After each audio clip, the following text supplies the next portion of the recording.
Students, आज हम chapter 1 pattern in mathematics का टॉपिक 1.6 करेंगे, रिलेशन टू नंबर सीक्वेंसेस। तो आइए पहले हम इसकी थ्योरी पढ़ते हैं थोड़ी सी, और फिर उसके बाद हम इसके क्वेश्चंस करेंगे। तो इसमें क्या कह रहा है देखिए, often shape sequences are related to the number sequences in surprisingly ways. कई बार जो शेप सीक्वेंस होती है वो नंबर सीक्वेंस के साथ रिलेट करती है एक बहुत ही आश्चर्यचकित तरीके से। Such relationship can be helpful in studying and understanding both the shape sequences and the related number sequences. ऐसे जो रिलेशनशिप होती है वो हमें मदद करती है स्टडी करने में, किसके बारे में? दोनों ही सीक्वेंसेस के बारे में, शेप सीक्वेंस के बारे में भी और नंबर सीक्वेंस के बारे में भी। तो आपको एग्जांपल दिया हुआ है, the number of sides in the shape sequence of regular polygon is given by the counting numbers starting at 3। तो जो हमारे पास शेप सीक्वेंस के अंदर रेगुलर पॉलीगन की सीक्वेंस जो थी, जो सबसे पहली वाली सीक्वेंस थी, उसके अंदर हमने क्या देखा था? उसके अंदर हमने देखा था कि जो नंबर ऑफ साइड्स हमने काउंट की थी वो 3 से स्टार्ट हो रही थी। पहली शेप में 3 साइड्स थी, दूसरी शेप में 4 थी, फिर 5 थी, फिर 6 थी, इस तरीके से। तो जो हमें मिली थी काउंटिंग नंबर्स की सीक्वेंस मिली थी 3 4 5 6 7 8 9 10 up to so on. That is why these shapes are called respectively regular triangles,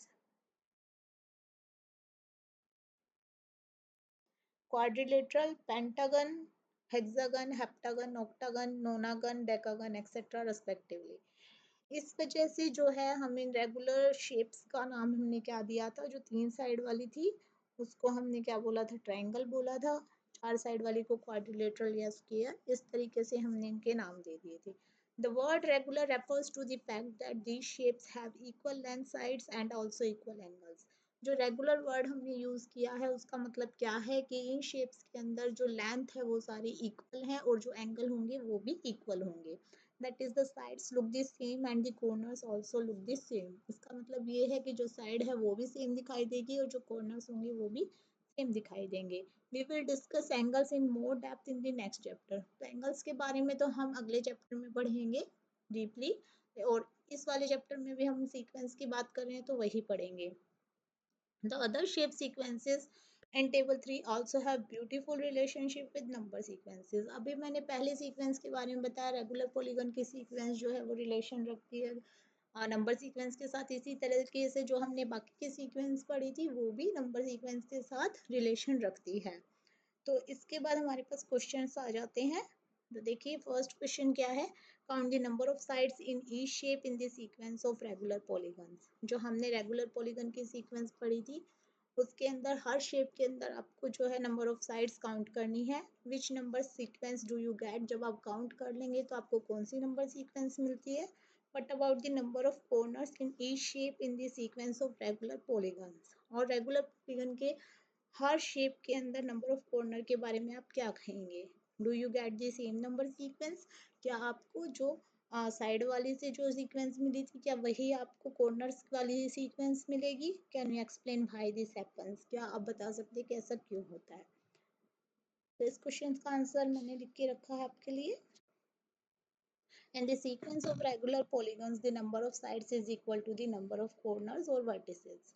जो हमने रेगुलर पॉलीगन की सीक्वेंस पढ़ी थी उसके अंदर नंबर ऑफ साइड्स और नंबर ऑफ कॉर्नर्स या वर्टिसेस इक्वल होते हैं, because each corner corresponds to a side, क्योंकि हर कॉर्नर जो है वो एक साइड के कॉरस्पॉन्डिंग होता है। Here is the count for each shape. यहाँ पे आपको हर शेप के लिए काउंट दे रखा है, जैसे कि ट्राइंगल के अंदर 3 साइड्स 3 कॉर्नर्स है, क्वाड्रिलेटरल या स्क्वायर के अंदर 4 साइड्स 4 कॉर्नर्स है, पेंटागन में 5 साइड्स 5 कॉर्नर्स है, हेक्सागन में 6 साइड्स 6 कॉर्नर्स है, और इसी तरह से हेप्टागन में 7 साइड्स 7 कॉर्नर्स है, ऑक्टागन में 8 साइड्स 8 कॉर्नर्स है, नोनागन में 9 साइड्स 9 कॉर्नर्स है, और डेकागन में 10 साइड्स 10 कॉर्नर्स है। तो number sequence for both sides and corners, तो दोनों ही साइड या कॉर्नर के लिए हमें कौन सी सीक्वेंस मिली? 3 4 5 6 7 8 9 10 up to so on। The sequence is the counting number starting from 3। तो जो हमें सीक्वेंस मिली है वो किसकी मिली है, काउंटिंग नंबर की मिली है, लेकिन वो 3 से स्टार्ट हो रही है। This happens because regular polygons have an equal number of sides and corners by definition. ऐसा क्यों होता है, क्योंकि जो रेगुलर पॉलीगन है उनके नंबर ऑफ साइड्स और कॉर्नर जो है वो इक्वल है। And as we move to polygons with more sides, the number of corners also increases accordingly. और अगर हम इससे भी ज़्यादा sides वाले polygon पे जाएंगे तो हमारे पास vertices भी उसके साथ साथ बढ़ते चले जाएंगे. This one-to-one correspondence between sides and corners results in the same sequence for both. तो ये जो वन टू वन कॉरस्पॉन्डेंस है किस किस के बीच में, साइड और कॉर्नर के बीच में, इसकी वजह से जो सीक्वेंस है दोनों के लिए हमें सेम मिलेगी। तो ये आपके फर्स्ट क्वेश्चन का आंसर था। अब हम सेकंड क्वेश्चन पे चलते हैं। सेकंड क्वेश्चन में आपसे पूछा है count the number of lines in each shape in the sequence of complete graph. ये कंप्लीट ग्राफ की जो आपने सीक्वेंस पढ़ी थी K2 K3 K4, उसके अंदर आपको नंबर ऑफ लाइंस काउंट करनी है। Which number sequence do you get, तो आपको कौन सी नंबर सीक्वेंस मिलेगी, कैन यू एक्सप्लेन व्हाई। तो आपको ये एक्सप्लेन भी करना है कि ऐसी क्यों मिलेगी। तो सेकंड क्वेश्चन का आंसर है the sequence for number of lines क्या मिलेगी, 1 3 6 10 15 अप टू सो ऑन। और ये सीक्वेंस आप पढ़ चुके हो पिछली वीडियोस में, ये सीक्वेंस है ट्रायंगुलर नंबर्स की। तो this is the sequence of triangular numbers.